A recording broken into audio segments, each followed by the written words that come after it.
You might have missed this in the headlines, but Europe just made one of its boldest energy moves in decades.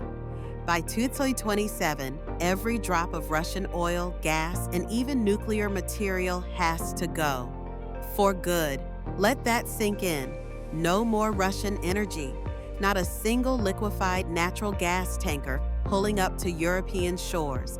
No pipeline gas sneaking through back channels. No uranium for nuclear reactors. Done.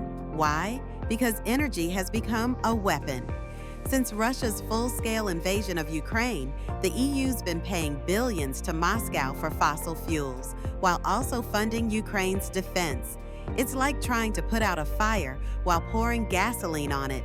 Last year alone, the EU spent $23 billion on Russian fossil fuels. That's more than its military aid to Ukraine. Think about that. So now Brussels is saying, enough. Here's how the plan works. First, by the end of 2025, no new or short-term contracts with Russian energy providers. That stops the bleeding. Then, by 2027, even the long-term contracts, which make up the bulk of Russian gas sales, must be cut off completely. Each EU country has to submit a national plan showing exactly how they'll phase out Russian oil, gas, and nuclear. This isn't a suggestion, it's policy.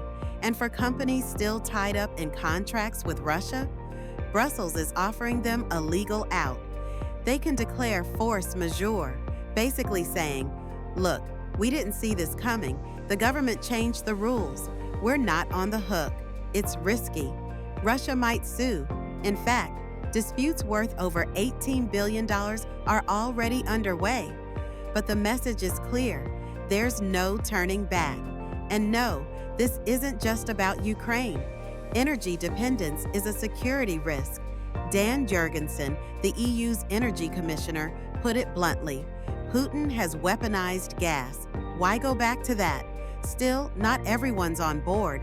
Countries like Hungary and Slovakia say cutting Russian energy will crush their economies. But 10 others, like Poland, Finland, and the Baltics, have had enough. They signed a joint letter demanding a full ban on Russian gas, LNG, and all. This divide isn't new.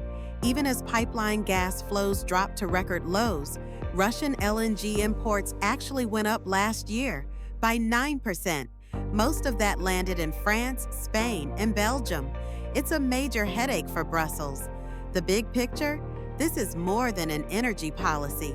It's a geopolitical reset, a way for Europe to stop funding the very war it's trying to end.